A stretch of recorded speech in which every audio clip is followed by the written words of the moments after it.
Welcome to another episode of the Girl About the Globe podcast. In this podcast, I'm joined by AB, who's the creator of Balanced Travel, to discuss immersive travel and how to journey like a local. If you're looking for more ways to become mindful when you travel, this is the podcast episode for you. Stay tuned. Welcome to Girl About the Globe, a podcast for you, the solo female traveller, empowering women to travel solo with maximum adventure, minimum impact. Welcome to another episode of the Girl About the Globe podcast. Today I'm joined by AB, creator of Balanced Travel, to discuss immersive travel and how to journey like a local. Welcome, AB. Thanks for joining me today. I'm really excited to have you on. Thank you for having me. Before we dive into immersive travel and all your amazing tips, tell us a bit more about your own solo travel journey and where it all began. Sure, thank you. I love that you asked that, and I have a bit of a spin on that because I think my solo travel started early in my mind. However, I was with someone. Okay. I was with my grandmother, who is a solo traveler, and she took me to Europe for the first time when I was 7 years old. So while I wasn't a solo traveler, I really have no doubt that she's the one that inspired me. So while I wasn't actually solo, I feel like that kicked it off because the second we went to Germany and Amsterdam for 2 weeks, she took me out of school in first grade, and it changed my life. And the second that I got back from Europe, I was in a really small town in the United States. I at 7 years old, I couldn't wait to get out and travel. And I think that really sparked the solo journey, being inspired by her, seeing her travel on her own. So while it wasn't my solo, it did kick it off. I had to come back and tell my entire first grade about all the stuff that I did because I missed school for 2 weeks. And I think after that, I just fell in love with travel. And then I traveled some on my own, visiting different relatives, but I would say the biggest solo travel, I went to cooking school in the States, and then I also studied in Europe, in south of France and northern Italy. And after I finished, I stayed over there abroad for several weeks by myself. And then from there on, I don't always travel alone, but I definitely enjoy it. Yeah. Fantastic. That's so young, isn't it? 7 years old to get that taste of the Yeah, world. Yeah, amazing. I think it's so important. I mean, everyone's different, but I think for me, that changed my life. I don't think I would be if I hadn't gone to Europe at 7, I don't have any idea what person I would be. And did you enjoy Europe? Did you enjoy Italy? Because Italy is such a popular destination for solo travelers anyway. I enjoyed it immensely. I remember I was young. I remember so many things. Like I can remember the truck that drove by and sold the apple strudel. It was like an ice cream truck, but it was pastry. And then tulips were in season, so we were in Holland. And then in Holland, it's way before Airbnb, but you stay with families. And it's such a great way to immerse yourself in a culture. So we stayed with this woman named Nell and her family. They cooked us breakfast. They told us, we got to see how they live in Amsterdam, in the Netherlands. And it was just such a really unique way, especially back then. Hotels can be great too. Everyone travels different. But for me personally, I like to see where I'm going as opposed to bring me there. I want to feel where I'm going. And I just, yeah, like I said, when I got back, I couldn't wait where else can I go? Yeah, you got that bug. You got the wanderlust. Mm-hmm. And I love that you're also an advocate for conscious travel. So what does conscious travel mean to you? Because I think it can mean different things to different people. Some people associate it with the environment and not using plastic. Like for me personally, I associate it with, like you were saying, is the interaction with the local people there and more mindful travel. So what does it mean to you? Agreed. I think it's both. You're right. Conscious is just being aware. And we live part-time in Mexico since the pandemic, and I have we're all, aware of the environment. And I think being there, my view of consciousness has shifted a bit more to the environment, just because I see on a daily basis. My son and he goes to an online remote school, so we can travel.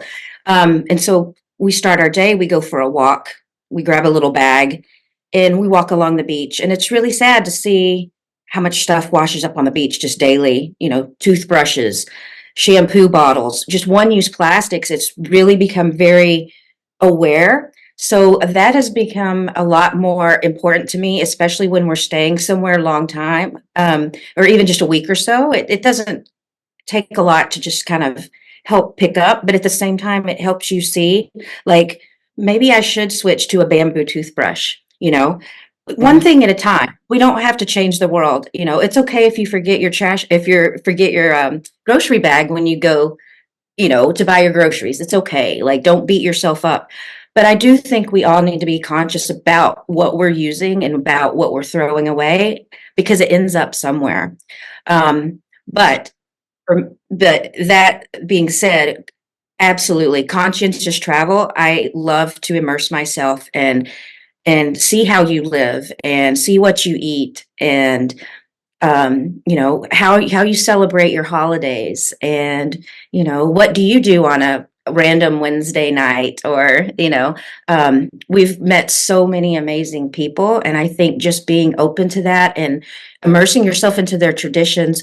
We've spent the last 5 Christmases in Mexico, in this little village called Akumal, because we quarantined there for 10 months. Excuse me. And Oh, so it's just my husband and my son and myself, and he's a teenager, but we were staying in this small little area. Everyone just kind of quarantined together. So there was an Italian family, and then my Mexican family.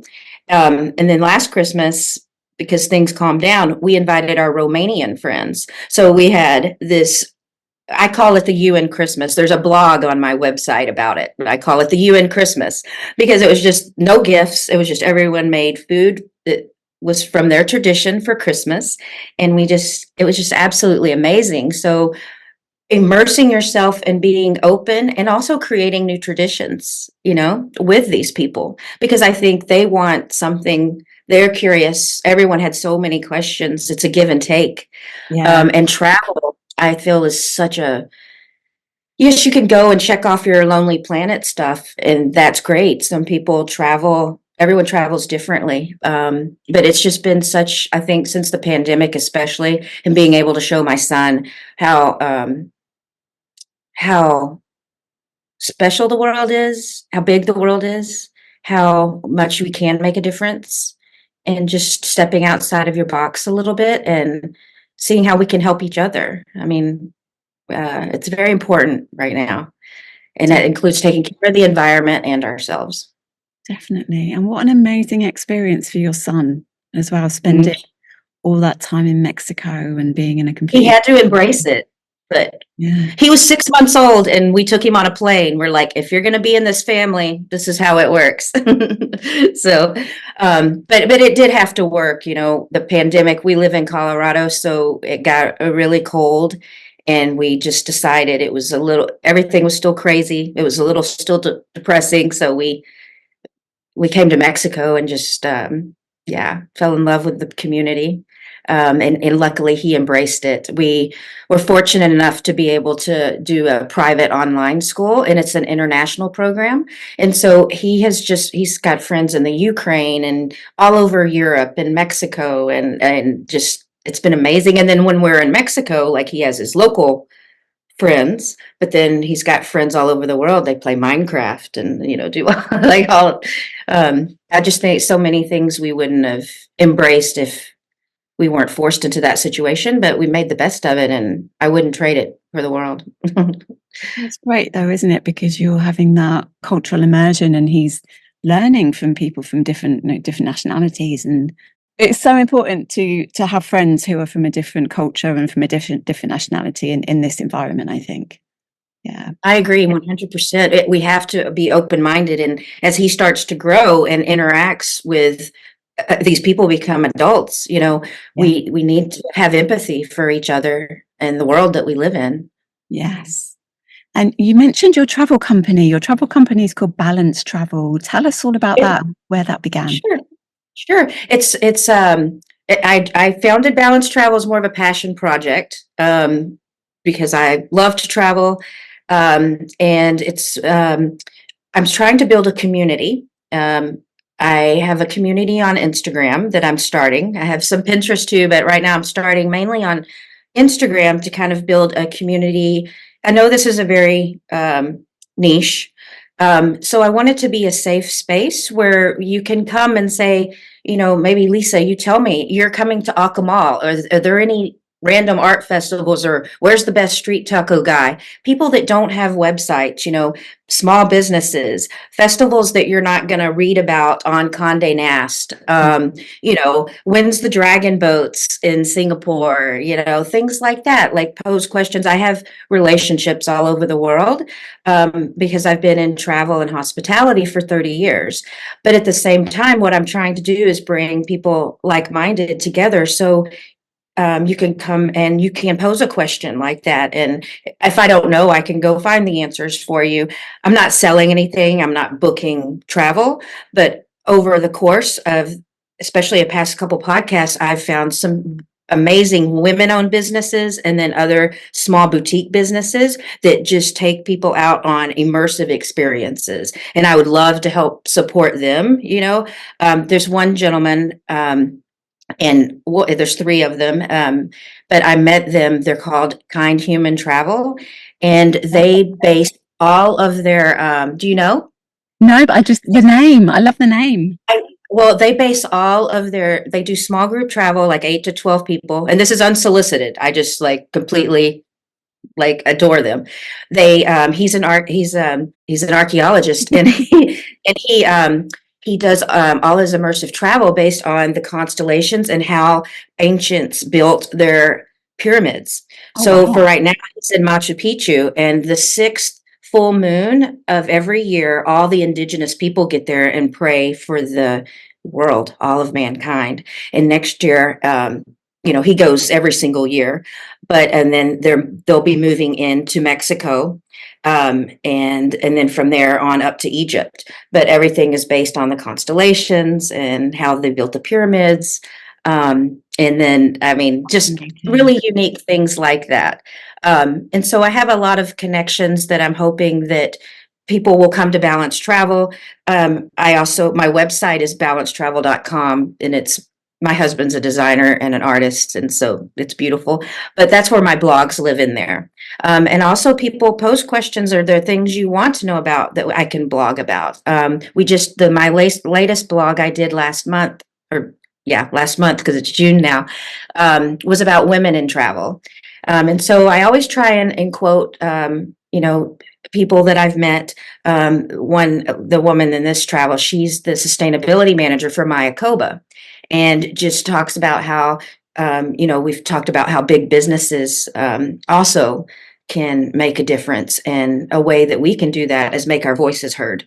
Um, so I think that's very important, Love because big businesses are trying, you can stay in homes and make our difference. And that was one of I think something you had posed as well is, how larger businesses can make a difference.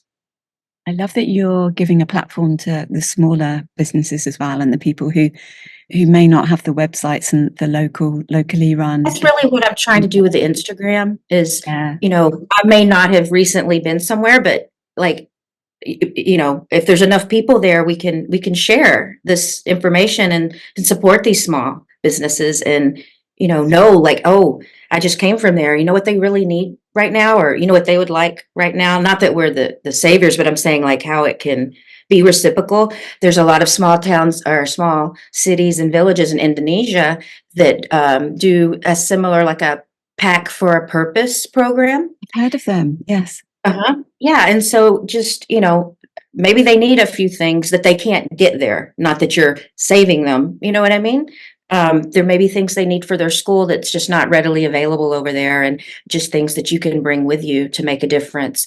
Resorts like Banyan Tree and that I mentioned, Mayakoba, Capella in Southeast Asia, all of them are very very good, at least on the surface. I think still at the end of the day, they're big business. And it's up to us as the traveler and the venturer to let them know what we like, to let them know, hey, I really like this program that you have at Capella. I really like how Banyan Tree offers these free eco tours all along the nature preserve to tell you what they're doing and to tell you how it is a zero waste golf course. You know, but we have to make a stand for that. I don't want my hotel to have one use plastics. Mm. I commit to not bringing them home with me, if you do have them. So I think everyone is trying, but at the end of the day, we all have to be accountable for ourselves. So I'm really hoping that with balanced travel, we can continue to journey and learn from each other. I love it. So I guess it's all about being mindful, isn't it? And creating good habits that also have a positive ripple. Reciprocal. Hmm. Yeah. So how can we be more mindful in our choices when we book travel? You mentioned there about a few of the brands. Are there any Right. ways that we can be more mindful? I think, like I was saying, being more conscientious about what you pack and what you bring with you and what you leave. What you leave when you go. I think that's very important, and then knowing the destination that you are going to. Um, I think all of those things are very important. And also this sunscreen. If you're going places where the natural reefs, the coral reefs, it breaks my heart, to see how in certain areas they're just disappearing. And being mindful about your sunscreens and things that you're putting on your body, and don't touch the turtles, and don't and don't touch the reefs. And I mean, just we just need to be respectful. And I think when you're packing and you're going somewhere, you need to be aware of that, So especially. what about luxury travel? How would you say that fits into being sustainable? I think Yeah, I think, well, the brands that I mentioned before, my background, full disclosure, my background is luxury travel. And so I spent several years in the luxury travel market. And so Banyan, Capella, all of those, I think, like I said, holding them to accountability. My husband and I are also a member of a travel club. And it's nice because it is smaller. And so I think our voices can be a little more heard. Because then it ripples up, because as you're a part of this small niche travel club, you're not going to keep um, going to their resorts and staying a member if you don't feel good about what they're doing. Yeah. Um, but there's even, I mean, and this is a little, I struggle a little with this, but people do want to go to the Galapagos, but you can actually take a cruise, an eco cruise to the Galapagos. I've read about it and it sounds amazing, and I would love to do it with my son. But yeah, that's amazing to me that you can do a cruise in the Galapagos and that it's sustainable, but you can. Yeah, I think, companies just they're doing seem to a lot of companies seem to be doing what they can now to really Mhm. make more of a positive impact on the environment, because before, any type of cruise was kind of seen as, "You shouldn't really do that, and it's really bad." But yeah, there are Virgin as well, I think, are branding themselves as eco cruise, Silver, wanna change yeah, it. Silver Sea and Lindblad both do a really good job.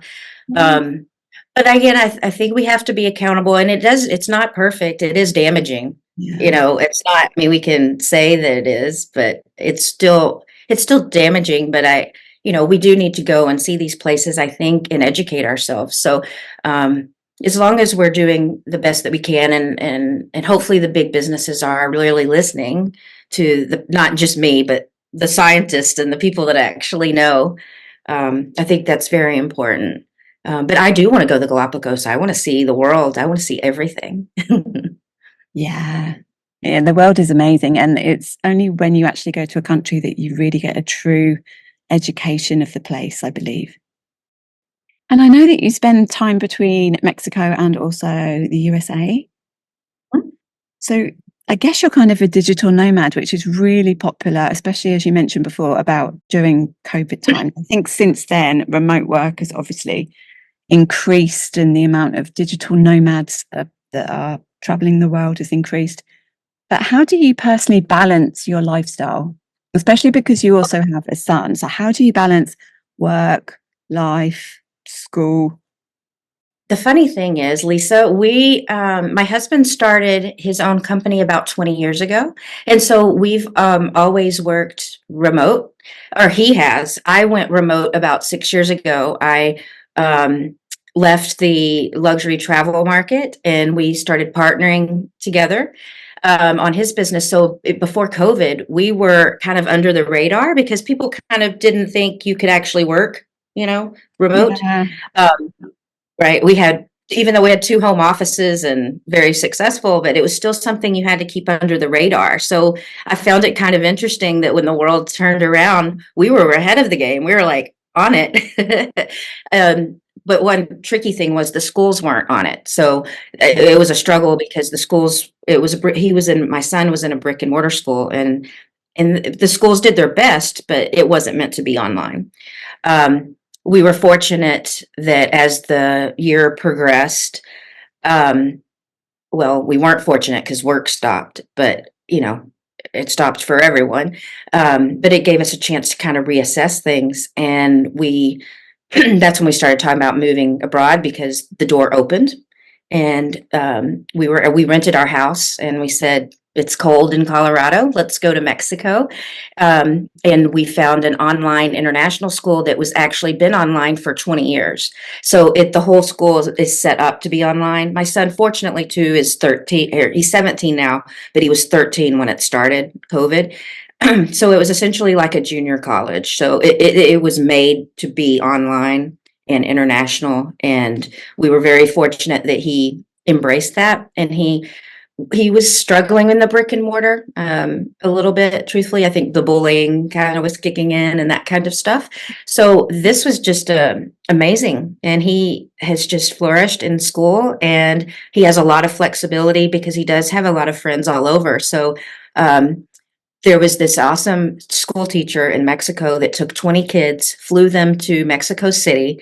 They toured all these skate parks, street tacos, spent 5 days together, just something I could have never imagined doing at his age. And I'm just, yeah, we are very fortunate. And I think we were a little ahead of the game because we are very disciplined and we do work from home and we do work remote, but it's not easy.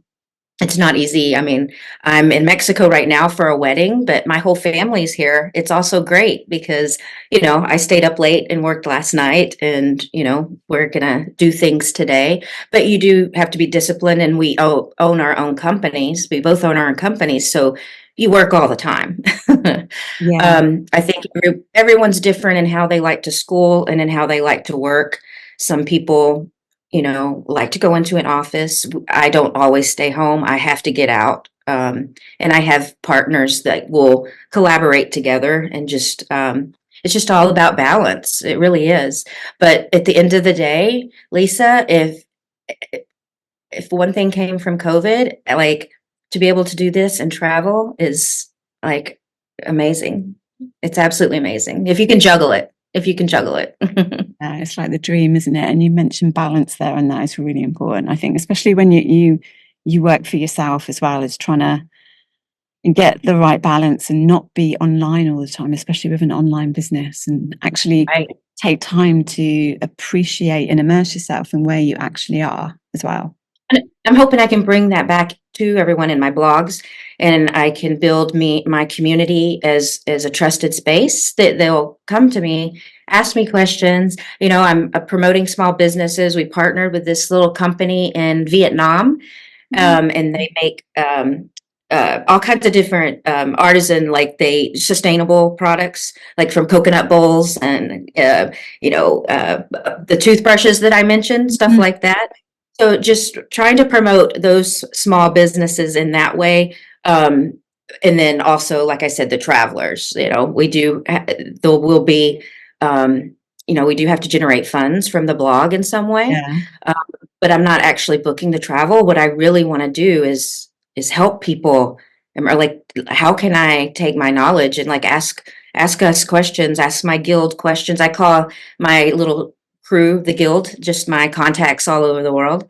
Ask us questions, and then I'm partnering with other companies that I can drive them business as well. And then my husband, like I said, is an artist, and we just recently opened an art shop on my website. So Oh, there's some beautiful fantastic. art, and one of my other friends is an amazing photographer, and some of his travel photography is on there as well. Just little ways to all of us to satisfy our need for travel and putting it out there. I'm not trying to be a millionaire, just trying to share. Yeah, and kind of educate people as well a bit about the world and mindful travel. I love that you've created a digital community that encourages mindful travel that goes I beyond really am trying tourism. to. I Yeah, hope people will start following and posing questions. I'm trying to pose a lot of questions, and I share a lot of things, and just to get the dialogue going. There's so much to learn from people, but I do want it to be, like I said, a safe space. We can't all be 100% green. I can't switch everything out in my house at one time, but I think little steps and education, and it just builds upon itself. definitely. And I encourage people to look at your blog as well, because you also talk about self-love on your blog, which is something that I really love. And I think feel that it goes hand in hand with solo travel. Why do you think practicing self-love is important when you travel? I think self-love is very important because when you travel, it's a very personal experience. I don't My adventure is different than my son's and my husband's, and I Mm, think I think true. it's very important that you let each person have that. And you have to have your own time. We spend time together, but wherever we are, whether it's Asia or Mexico or Europe, it's important to go out and explore on your own and find what you love, what sparks you. We have things that bring us together as a family and friends, but whatever is going to inspire my son to do what's next is, I have no idea. Like me going to Europe when I was 7, who knew? You never know who he's going to meet. Yeah, But I think it's very important that you take care of yourself first before you can take care of the planet or anything else. So whether you go for a walk, or you find a new book, or I love to cook. I love to go to the market, and or talk to a restaurant and find out how they've made things and try and recreate. And that's how I like to spend my time. That's how I kind of nurture myself. um, but also too, if you go back to solo travel, I've mentioned mostly about my family. I think self-love is really important if you're on your own. I spent several weeks on my own in Europe, and it can play with your head a little bit too, um, because you want to stay focused and mindful about what your goals are. But you do have to take care of yourself, physically, especially. I've learned more so than ever. Health is everything. Because yeah, if I couldn't travel, I don't like, health is everything. So I really do try and practice self love so that I can stay healthy and travel. Um, yeah, and that can be difficult sometimes when you're out and about and want to eat all the things and stay up late, or you just get immersed in walking on the beach and it's been 6 hours, or but I think self-love is very important, especially when you're solo journeying too. yeah, um, completely, completely. Oh, I love just so everything. you don't so you don't you know it's, it's easy to fall into a community and idealize them too. You have to remember who you are when you're on these journeys, as well. I think that's very important. Oh, I love everything that you said, and I love the fact that you're an advocate for conscious travel and for helping other businesses. And yeah, just thank you for everything that you do. And just before we start wrapping up, are there any other words of wisdom or anything else you'd like to add? I would say just explore the world, make friends, and be nice to each other. Yeah. Mhm. Thank you for having me, Lisa. Where can people go to find out more about you, AB? I would love for you to follow me on Insta Balance Travel. And then my website's balancetravel.com. You can find all my social there too. My blogs are on the website. But I would love to. I'm just really right now starting to grow my community on Instagram. And that's why I said, people that like what I'm saying, let's share ideas. Let's, tell me about other small businesses or great immersive experiences. Let's get a group of people together that is really mindful, and let's share information. I would love that. Thank you. Fantastic. Thank you so much. And I wish you every success in the future. Thank you. You too. I hope we speak again. And you can find out more about AB and Balance Travel at balancetravel.com. I'll be back next week. In the meantime, safe travels. Thanks for listening to our Girl About the Globe podcast, making solo travel easier for you. Find everything that you need for your solo travels at girlabouttheglobe.com, and don't forget to subscribe so you don't miss an episode.